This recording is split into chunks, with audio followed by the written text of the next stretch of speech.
Lisa is a 17-year-old teenager who works at a donut shop. After finishing her shift, she leaves for home on her bicycle. While cycling down the road, she notices a car following her but ignores it. But before she can react, the man grabs her and drags her to his car at gunpoint. He kidnaps Lisa and takes her back to his studio apartment. Hi guys, the film recounts the true story of Lisa McVeigh, who was abducted and raped for 26 hours by serial killer Bobby Joe Long in 1984. This story began some days ago. So in the opening scene, we see Lisa McVeigh, a 17-year-old teenager who works at a donut shop. After finishing her shift, she leaves for home on her bicycle. While cycling down the road, she notices a car following her but ignores it. She lives with her grandmother Diane and Diane's boyfriend Morris in Tampa Bay, Florida. Lisa has a traumatic childhood, as Morris regularly sexually assaults her, and Diane simply ignores it. Lisa has a sister named Lori, who lives with their mother in Allentown, Pennsylvania. Now Lori wants to visit Lisa, but Lisa stops her, as she doesn't want Morris to be anywhere near Lori. Lisa wants to leave her grandmother for good and return to Allentown, but Lisa's mother opposes this and says she should help her grandmother and do whatever she asks. The next morning, Lisa leaves for work.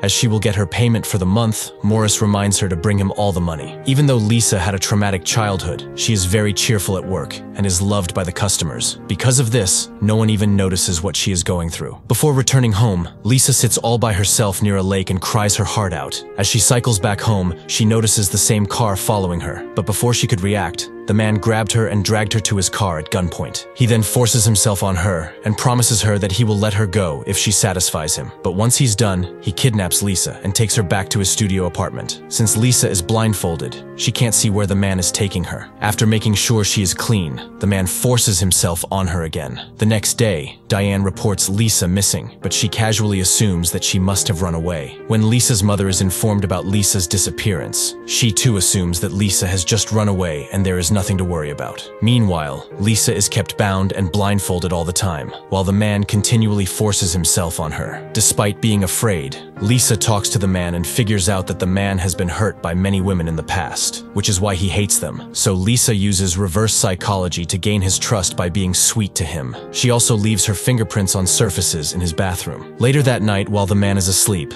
Lisa gets a dream of herself having a conversation with her mother. Lisa wanted to leave her grandmother's house, and she even told her mother what Morris was doing to her. Despite this, Lisa's mother doesn't seem to care and tells her that she can never have a good life. While the man is distracted, Lisa leaves strands of her hair under his bed. She then continues being sweet to the man by saying things like she understands his pain, she would love to become his girlfriend and take care of him, and so on. The man eventually falls for her. After 26 hours, the man tells Lisa that he must get rid of her, as the police are looking for her everywhere. So he takes her to a secluded place where he plans to kill her. But after hearing Lisa plead for her life repeatedly, the man decides to let her go and flees the scene in his car. After he leaves, Lisa runs all the way to her house. She tells her grandmother everything that happened to her, but she and Morris refuse to believe her. Diane then calls the police to inform them that Lisa is home and that there's nothing to worry about. But since Lisa claims to be kidnapped, the cops decide to take Lisa to the police station for some questioning. Even though Lisa tells the officer everything that happened to her, the officer doesn't believe her story. Sometime later,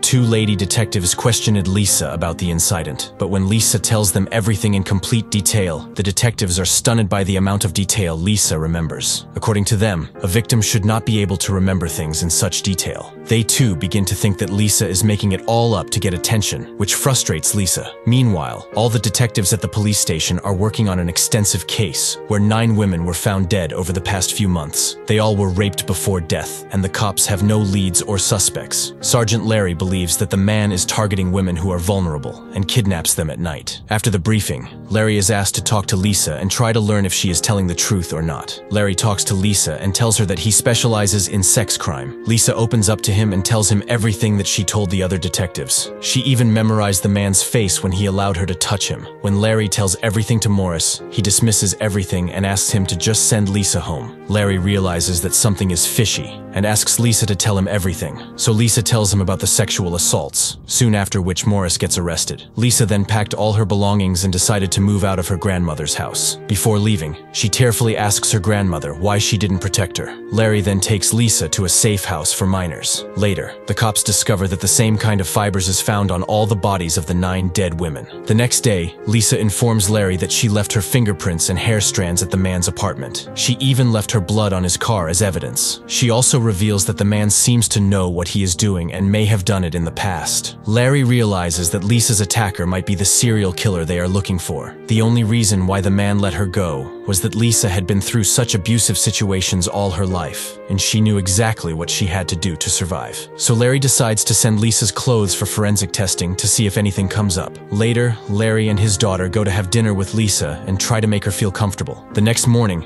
Larry learns that Lisa's clothes have the same fibers on them that were found on other victims. So with the help of Lisa, Larry manages to sketch the man's face and asks everyone to start looking for him. He then takes Lisa to the parking lot to help her remember things. Lisa recalls the turns she remembers the man made on the drive to his apartment. She eventually manages to find the tree where the man left her that night. Soon after that, the cops start searching the nearby area. One of Larry's colleagues spots a car similar to the one Lisa described the man driving, but since the detective doesn't have any proof to arrest him, he decides to take a picture of the man along with his car. When he shows the picture to Lisa, Lisa confirms that he is her attacker. Soon after that, the cops arrest the man outside a movie theater. One of the officers then discovers the blood mark left on the car by Lisa. Meanwhile, Larry and the other cops arrive at the man's apartment, where they find all the forensic evidence left by Lisa. The man realizes that the only reason he got caught is that he let Lisa go. He let her go because Lisa was special and different from others. The cops identify him as Bobby Joe Long. Larry and others praise Lisa for her courage, as she helped them catch a serial killer. Later, Larry offers Lisa to live with him and his family, but Lisa politely declines. Instead, she decides to move in with her Aunt Carol and Uncle Jim, who promises her that they will take good care of her. Before parting ways with Larry, Lisa tells him that he hasn't seen the last of her, and the two share an emotional goodbye before she drives away. After a couple of months, Lisa wrote to her mother that she was wrong. After moving in with her aunt and uncle, Lisa and her sister found love and happiness in their life, which their mother could never give them. A postscript reveals that Lisa lived with her aunt and uncle for a few years, finally getting the family love and support she always craved. We then see the real Lisa McVeigh, who grew up to become a sheriff's deputy specializing in sex crimes, working to protect young people suffering from situations similar to hers. She now has a grown daughter and a beloved granddaughter. Lisa remains friends with Larry to this day, who still refers to her as the #1 hero of his career. Bobby Joe Long was eventually executed in prison via lethal injection in 2019.